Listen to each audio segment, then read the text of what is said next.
Tutorial में आपका हार्दिक स्वागत है। इस वीडियो में आपके सामने डिस्कस करने वाला हूँ कैलकुलस के कुछ बेसिक्स। ठीक है, तो जो स्टूडेंट 11th क्लास में जस्ट आए हैं, यानी कि 10th पास करके 11th में हैं, पढ़ाई कर रहे हैं अभी, और उनको दिक्कत हो रही कैलकुलस को समझने में, तो बिल्कुल बेसिक से कैलकुलस को मैं बताने वाला हूँ। ठीक है, तो अगर आप चैनल पर पहली बार आए हैं तो चैनल को सब्सक्राइब जरूर कीजिएगा, क्योंकि इसी चैनल पर आपको बहुत सारी एजुकेशन वीडियो मैथ से रिलेटेड, साइंस से रिलेटेड, सोशल साइंस से रिलेटेड आपको मिलती रहती है। ठीक है, और कैलकुलस की एक अलग मैं प्लेलिस्ट बना दूंगा, आप उस प्लेलिस्ट में जाइए, आपको कैलकुलस से रिलेटेड सभी बेसिक्स आपको क्लियर होने वाली वीडियोज आपको मिलेगी। ठीक है, तो ये बिल्कुल मैं स्टार्टिंग से स्टार्ट करता हूँ। देखिए, कैलकुलस में बेसिकली हम दो चीज़ों को पढ़ेंगे। अगर बात करते हैं तो कैलकुलस में पढ़ी जाती है, एक तो पढ़ा जाता है डिफरेंशिएशन, एक है डिफरेंशिएशन, और एक होता है आपका इंटीग्रेशन। 11th क्लास जहाँ तक कंसर्न है तो केवल डिफरेंशिएशन से काम चल जाता है मैथमेटिक्स में, बट फिजिक्स के अंदर इंटीग्रेशन आता है। ठीक है, तो इसलिए ऐसा नहीं बोल सकते कि डिफरेंशिएशन ही कर लेंगे उससे काम चल जाएगा, इंटीग्रेशन को 12th में देखेंगे, क्योंकि फिजिक्स में बहुत सारी डेरिवेशंस ऐसी होती है जिसमें इंटीग्रेशन का यूज, सीधा सीधा इंटीग्रेशन का यूज होता है, और बच्चा उस चीज़ को वहाँ क्रैम करता है, रट्टा मारता है।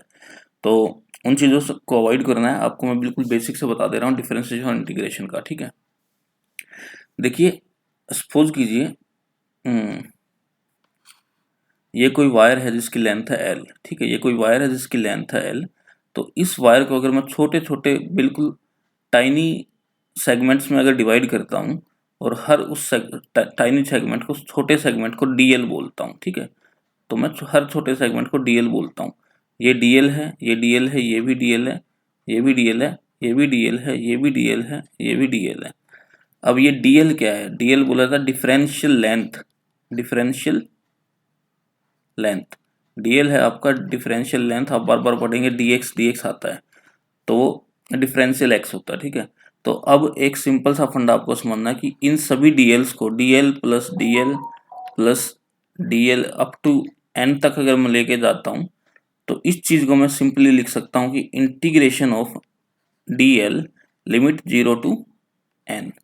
तो मेरे पास क्या आएगा? अब इन सभी डीएल्स का, इन सभी टाइनी पार्टिकल्स का अगर मैं सम कर देता हूँ, टाइनी लेंथ्स का मैं सम कर देता हूँ जो कि n तक गए हुए हैं, तो ये मेरे को टोटल, अगर इनका मैं सम कर दे रहा हूँ तो टोटल मेरे को क्या निकाल के दे देंगे? इस वायर की टोटल लेंथ निकाल कर दे देंगे, जो कि है L। ठीक है, तो इस चीज को समझ जाइएगा आप। डिफरेंशिएशन जो होता है वो एक्चुअली स्मॉल स्मॉल पार्टिकल्स जो होते हैं, स्मॉल स्मॉल लेंथ्स जो होती है, वो डिफरेंशियल वर्ड उसके लिए यूज होता है। जबकि जो इंटीग्रेशन का मतलब होता है, इंटीग्रेशन का मतलब सीधा सीधा समेशन होता है, सिग्मा, जिसको हम स्टैटिस्टिक्स में सिग्मा बोलते हैं। और कैलकुलस की बात करें तो इंटीग्रेशन जो होता है वो सम दिखाता है। इंटीग्रेशन जो होता है सम को दिखाता है, सम यानी कि एडिशन को दिखाता है। ठीक है, अब इंटीग्रेशन का आप सिंबल देखें तो सिंबल जो इंटीग्रेशन का ये है, एक्चुअली ये क्या है? एस को थोड़ा एक्सटेंड कर दिया है। जो अल्फाबेट है एस, सम का जो पहला वर्ड है एस, इस एस को हमने थोड़ा एक्सटेंड किया हुआ। इस तरीके से आप समझ सकते हैं कि इंटीग्रेशन का मतलब क्या एक्चुअली सम होता है। ठीक है, तो इन दोनों को बिल्कुल बेसिक से समझने वाले हैं। ये बस छोटा सा मैंने आइडिया दिया, छोटा सा एक समरी बनाया मैंने, और इसी को आगे प्रोसीड करते रहेंगे। ये था बिल्कुल बेसिक कि इंटीग्रेशन क्या होता है, डिफरेंशिएशन क्या होता है। ठीक है, तो इंटीग्रेशन का मतलब है सीधा सीधा कि आप किसी भी चीज़ का अगर इंटीग्रेशन कर रहे हैं, यानी कि आप उसका सम कर रहे हैं। ठीक है, और डिफरेंशिएशन की बात करें तो स्मॉल जो एलिमेंट्स होते हैं, जो अलग अलग एलिमेंट्स होते हैं, तो वहाँ हम डीएल या डीएक्स वगैरह शो करते हैं डिफरेंशिएशन के तौर पर। अभी क्या है, अभी आगे एक और कंसेप्ट समझते हैं। अब अगर जहाँ तक बात करते हैं डिफरेंशिएशन की, तो डिफरेंशिएशन अलग अलग फंक्शंस का निकालने के लिए अलग अलग तरीका होता है। अब सपोज कीजिए अगर मेरे को x की पावर n का मेरे को डिफरेंशिएशन निकालना है, यानी कि x की पावर अगर 3 का मेरे को डिफरेंशिएशन निकालना है, तो इसके लिए डायरेक्ट फार्मूला होता है। क्या फार्मूला है कि n जो है, पावर जो है आगे आएगी, और पावर 1 कम हो जाएगी। ठीक है, इसी यानी कि x क्यूब का डिफरेंशिएशन क्या होगा? ये होगा 3 आगे आया और पावर 1 कम हो गई। ठीक है, इसी तरीके से अगर मैं x की पावर 12 का इंटीग्रेशन निकालूंगा तो 12 आगे आएगा और इसकी एक पावर कम हो जाएगी। सेम तरीके से अगर मैं x की पावर 3/2 का डिफरेंशिएशन निकालूंगा तो 3/2 जो है पावर है, वो आगे आएगी और इस पावर में से एक माइनस हो जाएगा। कम होना मतलब एक, कम होना मतलब एक माइनस होना। तो 3/2 में से अगर 1 माइनस होता तो बचा 1/2। ये इसका, ये मल्टीप्लाई का साइन है, ये इसका डिफरेंशिएशन हो गया। तो ये बिल्कुल बेसिक फॉर्मूला है। अब इसी चीज़ को मैं इंटीग्रेशन से कोरिलेट करता हूँ। अब सपोज कीजिए मेरे को x की पावर n का ही इंटीग्रेशन निकालना है। तो इंटीग्रेशन क्या है, एक्चुअली एंटी डेरिवेटिव है। एंटी डेरिवेटिव मतलब किसी नंबर का अगर मैं डिफरेंशिएशन कर दूं तो मेरे को जो रिजल्ट मिलेगा, अगर उस रिजल्ट का मैं वापस से इंटीग्रेशन कर दूं तो मेरे को वापस वही नंबर मिल जाएगा। तो x की पावर का n का मेरे को अगर इंटीग्रेशन करना है, इंटीग्रेशन, तो मेरे पास इसके लिए भी डायरेक्ट फार्मूला होता है कि पावर को एक बढ़ाओ, पावर को एक बढ़ाओ और जो बढ़ने के बाद जो पावर आई उस पावर को नीचे लिख दो। इसको समझते हैं, आपको और क्लियर हो जाएगी चीज़। मैं आपको बोल रहा हूँ कि डिफरेंशिएशन जो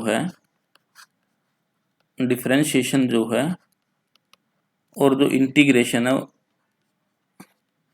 वो एक दूसरे के एंटी होते हैं। एंटी यानी कि सपोज कीजिए एक नंबर है, इसका अगर मैं डिफरेंशिएशन करता हूँ तो मेरे को एक डिफरेंशिएशन ऑफ n जो है सपोज कीजिए k मिल रहा है, ठीक है। अब अगर इस k का वापस से मैं इंटीग्रेशन कर दूं, इंटीग्रेशन ऑफ k, तो मेरे को वापस से वही नंबर मिल जाएगा। एग्जाम्पल की मदद से इसको बता दूंगा आपको। देखिए सपोज कीजिए एग्जाम्पल एक मैं लेता हूँ, x की पावर 5 का मैं डिफरेंशिएशन कर दूं तो डिफरेंशिएशन को देखिए इस तरीके से दिखाता है, d/dx ऑफ x की पावर 5। तो अगर मैं इसका डिफरेंशिएशन करता हूं तो किस तरीके से होता है, पावर आगे आती है और x की एक पावर कम हो जाती है, ठीक है। अब ये रिजल्ट है। अब अगर मैं इस रिजल्ट को पकड़ूं और इसका मैं इंटीग्रेशन कर दूं, इंटीग्रेशन कभी भी करेंगे इस तरीके से होगा, जो नंबर है, जो भी एक फंक्शन है वो लिखा जाएगा, पीछे एक स्मॉल एलिमेंट दिखाया जाएगा, ठीक है। इस तरीके से आपको इंटीग्रेशन करना है। अब देखिए 5 जो है कांस्टेंट है, बाहर आ गया। हम इंटीग्रेशन का मैंने क्या फंडा बताया आपको कि आपको जो वेरिएबल है उसकी पावर एक बढ़ा देनी है और जो पावर आई उसको नीचे लिख देना है, ठीक है। प्लस साथ में एक कांस्टेंट होता है। अगर बात करते हैं हम जनरल इंटीग्रेशन की, तो 5 से 5 कटा तो मेरे पास क्या आया आंसर, मेरे पास आंसर आया x⁻5 प्लस c। अब c की वैल्यू 0 भी हो सकती है, 1 2 कुछ भी हो सकती है, लेकिन क्या बताइए, क्या जो मैं बोल रहा था कि x की पावर 5 आएगा, ये आंसर वापस से वही नंबर आ जाएगा, आया या नहीं आया। तो इसलिए हम बोल सकते हैं कि जो है इंटीग्रेशन डिफरेंशिएशन एक दूसरे के एंटी होते हैं, अपोजिट होते हैं, ठीक है। अब ये बस एक इंट्रोडक्शनल वीडियो थी। अब आप बस स्टार्ट हो जाइए कि डिफरेंशिएशन और इंटीग्रेशन को समझना इतना मुश्किल नहीं है जितना कि बच्चों ने उसको बना दिया है। थिंकिंग जो हो गया है कि कैलकुलस नहीं हो पाएगा, ऐसा कुछ नहीं है। अब देखिए डिफरेंशिएशन को डिनोट किस तरीके से करते हैं। मान लीजिए डिफरेंशिएशन है, किसी नंबर का डिफरेंशिएशन है कर रहे हैं या फिर डेरिवेटिव कर रहे हैं, इसको डेरिवेटिव भी बोलते हैं, डेरिवेटिव। तो इसको हम डिनोट करते हैं, मान लीजिए फंक्शन f(x) है, तो f(x) का जो फंक्शन डिफरेंशिएशन होगा उसको मैं किस किस तरीके से लिख सकता हूँ, उसको मैं कई तरीके से लिख सकता हूँ। मैं लिख सकता हूँ d/dx ऑफ f(x), यानी कि f(x) फंक्शन का डेरिवेटिव। या फिर मैं इसको लिख सकता हूँ कैपिटल D ऑफ f(x), या फिर इसी को मैं शॉर्ट में लिख सकता हूँ कि f(x). तो ये सारी चीज़ें हैं जिस तरीके से हम डिफरेंशिएशन को डिनोट करते हैं। तो यही उम्मीद करता हूँ कि आपको वीडियो अच्छी लगी है। वीडियो अच्छी लगी तो वीडियो को लाइक करें, चैनल को सब्सक्राइब करें, और कैलकुलस से रिलेटेड कोई भी आपको डाउट रहता है तो आप प्लेलिस्ट में बना दूंगा। इस प्लेलिस्ट में मैं बिल्कुल बेसिक से स्टार्ट कर रहा हूँ और बिल्कुल हाई लेवल तक मैं जाऊँगा, मतलब एडवांस लेवल तक जाऊँगा, जो कि आपको इजीली 12th क्लास तक के स्टैंडर्ड्स को क्लियर करने में काफ़ी आसान हो जाएगी आपको। तो यही उम्मीद करता हूँ वीडियो आपको अच्छी लगी। वीडियो अच्छी लगी तो वीडियो को लाइक करें, चैनल को सब्सक्राइब करें, क्योंकि ऐसी ही एजुकेशनल वीडियो मैं आपके लगातार लाता रहता हूँ। धन्यवाद।